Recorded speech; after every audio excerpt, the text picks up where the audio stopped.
পৌষ পার্বণ মানেই বাঙালির পিঠেপুলি উৎসব। তাই আজকে আমার নিবেদন বাঙালির আবেগ জড়ানো, মুখে লেগে থাকার মতো স্বাদের খাঁটি খেজুরের গুড় আর ঘন দুধ দিয়ে তৈরি চুষি পিঠের রেসিপি, যেটা ঠান্ডা হলে শক্তও হবে না, আবার দুধে দিলে ভেঙেও যাবে না, আর মুখে দিলে নরম তুলতুলে, ঠিক যেন অমৃত, যেটা খুব সহজেই ঝামেলা ছাড়া তৈরি হয়ে যাবে। তাই স্কিপ না করে পুরো ভিডিওটা কন্টিনিউ করুন, আশা করি আপনাদেরও ভীষণ ভালো লাগবে। নমস্কার, সুরভির রান্নার তরফ থেকে সকলকে স্বাগত। আমি সুরভি আবার একবার চলে এসেছি আপনাদের মাঝে আমার নতুন একটা রেসিপি। আজকে আমি যে পদ্ধতিতে চুষি পিঠেটা বানাবো, পুরো ভিডিওটা দেখার পর আপনারা ভাববেন এত সহজে এইভাবে চুষি পিঠের রেসিপি আগে কখনো আপনারা বানানো দেখেননি। আর যদি পুরো ভিডিওটা দেখার পর ভালো লেগে থাকে তাহলে একটা লাইক আর কমেন্ট করে জানাতে ভুলবেন না আপনাদের কাছে কেমন লাগলো। আর রেসিপিটা ভালো লেগে থাকলে আমার চ্যানেলটা সাবস্ক্রাইব করে পাশে থাকার অনুরোধ রইল। এবার পিঠেটা বানানোর জন্য এই যে দেখুন, বাজারে যে কেনা চালের গুঁড়ো পাওয়া যায়, আমি সেই চালের গুঁড়োই ব্যবহার করেছি। একটা পাত্রের মধ্যে চালের গুঁড়োটা নিয়ে নিলাম। এবার এর মধ্যে দিয়ে দিলাম স্বাদ অনুযায়ী নুন।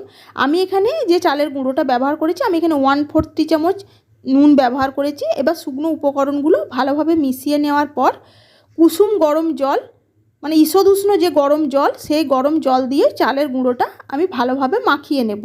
জলটা একবারে দেবেন না, একটু একটু করে জল দিয়ে এইভাবে চালের গুঁড়োটা মাখিয়ে নেবেন, যেমন আটা মাখা হয়, জাস্ট ওই রকম পর্যায়ে পর্যন্ত চালের গুঁড়োটা হাত দিয়ে ভালোভাবে মাখিয়ে নেব।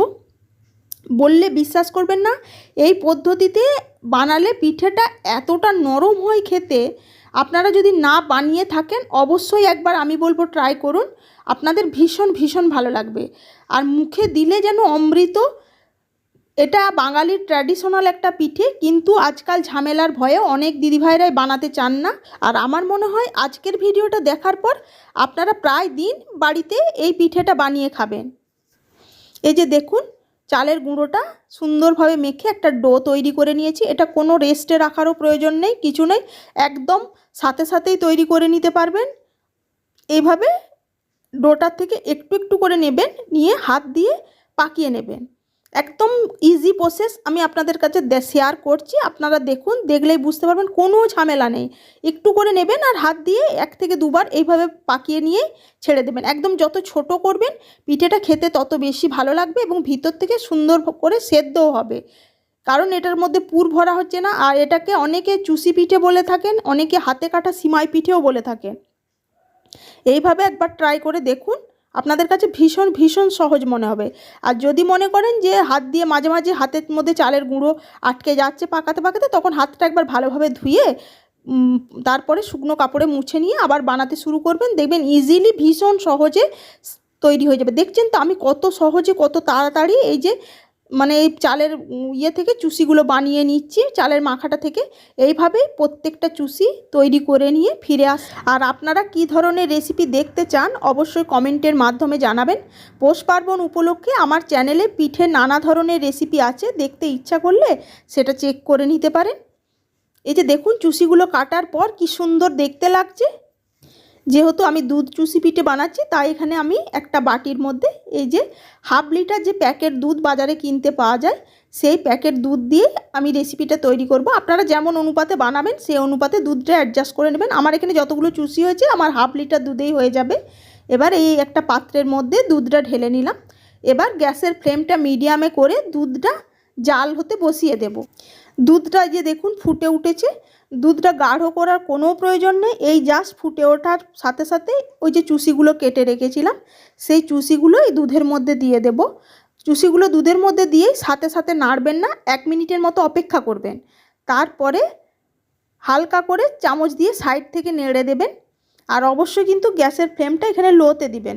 ওই মিনিট 3 সময় ধরে চুষিগুলো দুধের মধ্যে ফুটিয়ে নিলেই চুষিগুলো সেদ্ধ হয়ে যাবে, একদম বেশি টাইম লাগবে না।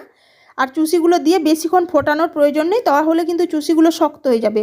আপনারা মিনিট 3 পর চামচে করে তুলে দেখবেন হাত দিয়ে একটু সফট হয়ে গেছে, তখন বুঝবেন, দেখেই বুঝতে পারবেন যে সেদ্ধ হয়ে গেছে বলে। আমি আপনাদের দেখিয়ে দিচ্ছি। সেই পর্যায় পর্যন্ত পিঠেটা সেদ্ধ করে নেবেন। একদম ভীষণ সহজ, একদম ঝামেলা ছাড়াই সহজেই তৈরি হয়ে যাবে। দেখলেন তো চালের গুঁড়ো মাখা থেকে একদম পিঠে বানানো পর্যন্ত আমি কত সহজে আপনাদের স্টেপ বাই স্টেপ দেখিয়ে দিলাম। এই যে দেখুন দুধটাও ঘন হয়ে গেছে আর পিঠেগুলো আমার সেদ্ধ হয়ে গেছে। আর এটা একটু রসা রসা রাখবেন, কারণ ঠান্ডা হয়ে গেলে এটার ঘনত্বটা কমে যাবে, তখন বেশি শুকনো হয়ে গেলে আর খেতে ভালো লাগবে না। এই পর্যায়ে আমি ওই যে পাটালি গুড় সেটা ভেঙে টুকরো করে নিয়েছি, এবার দিয়ে দিলাম। আপনারা যেমন মিষ্টি পছন্দ করবেন সেই অনুপাতেই গুড়টা দেবেন। আর অবশ্যই গ্যাসের ফ্লেমটা লোতে রাখবেন।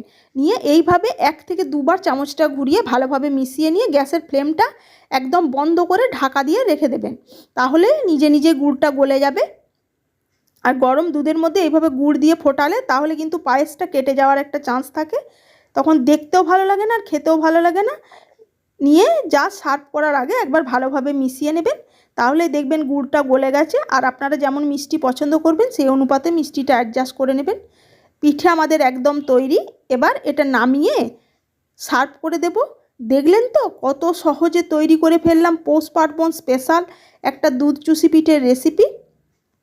আর আপনারা কে কে চুষি পিঠে খেতে পছন্দ করেন অবশ্যই কমেন্টের মাধ্যমে জানাবেন। আজ তাহলে এটুকুই, আবার হাজির হয়ে যাব অন্য কোনো রেসিপিতে। এবার উপর থেকে সুন্দর করে নলেন গুড় একটু সার্ভ করে দিলাম যাতে দেখতে ভালো লাগে। সবাই ভালো থাকবেন, সুস্থ থাকবেন আর জমিয়ে পৌষ পার্বণে পিঠে পুলি খাবেন। আজ তাহলে এটুকুই, ধন্যবাদ।